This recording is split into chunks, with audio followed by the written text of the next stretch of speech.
On retrouve différentes formes d'intelligence artificielle dans les entreprises, donc ça va vraiment varier d'une entreprise à l'autre, d'une industrie à l'autre, ou même dans la taille selon la taille de l'entreprise.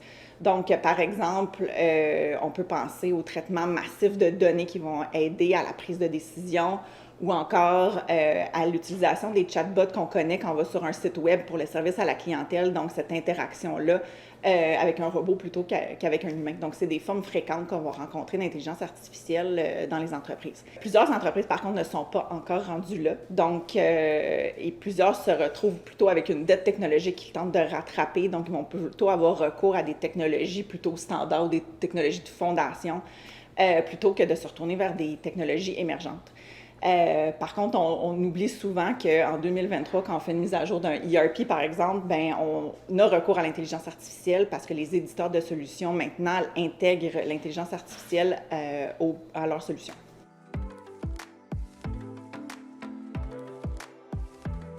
Oui, il y a trois sphères de compétences qui vont soit être d'autant plus sollicitées de par le genre de travail qu'on va faire avec l'IA ou qu'on ne pourra jamais vraiment encoder dans un algorithme. Le leadership, la vision et le relationnel. C'est vraiment dans notre nature humaine d'être capable de faire ça. Et non seulement ça ne se mettra pas dans un algorithme, mais on va en avoir d'autant plus besoin dans le monde du futur. Là où il faut vraiment que les organisations se concentrent, puis ça va les aider à tirer leur épingle du jeu, c'est de commencer à appréhender toute l'évolution des compétences en lien avec ça. Puis, on ne pourra pas aborder ça de la même manière qu'avant. Avant, on se disait, OK, nouvelle technologie ou nouvelle manière de fonctionner, voici une nouvelle compétence. Là, on est ailleurs. On se projette et de quoi est-ce qu'on aura besoin plus tard? De là, nos trois compétences dont on vient juste de parler. On doit être capable de se projeter. Fait en termes de développement des compétences, c'est vraiment par là qu'il faut s'y prendre. Ce que ça veut dire, c'est un rôle incroyablement important pour tout ce qui est le développement organisationnel.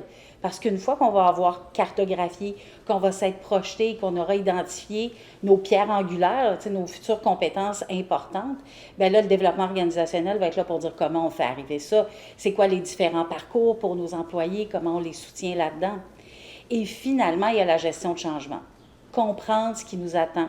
Aider les gens à appréhender vraiment ce à quoi ils vont avoir à faire face, c'est l'autre gros morceau du point de vue de la gestion de nos ressources. Donc, pour les entreprises qui se posent la question, est-ce que c'est le moment de commencer avec l'intelligence artificielle? Je pense que la réponse est oui. Ça n'a pas besoin d'être un déploiement à grande échelle. On peut commencer petit, mais vraiment qui va créer de la valeur pour l'organisation. Il faut apprendre aux gens à démystifier l'intelligence artificielle, se familiariser aussi avec, tout en considérant qu'il y a des principes de gouvernance et de sécurité à quand même considérer dans le déploiement de l'intelligence artificielle. Du côté humain, ce qu'il faut vraiment travailler, c'est la capacité d'apprentissage en continu. La capacité et l'intérêt aussi, parce qu'on commence à changer, à se transformer, ça n'arrêtera pas là, du jour au lendemain. L'autre chose, c'est de travailler notre capacité d'adaptation. C'est une force qui est profondément humaine, mais ce n'est pas nécessairement quelque chose qui a été beaucoup travaillé dans les dernières années. Donc, apprendre à être capable de réagir, de voir venir, d'être capable de se transformer, c'est l'autre élément, je dirais, qui est vraiment très important à court terme.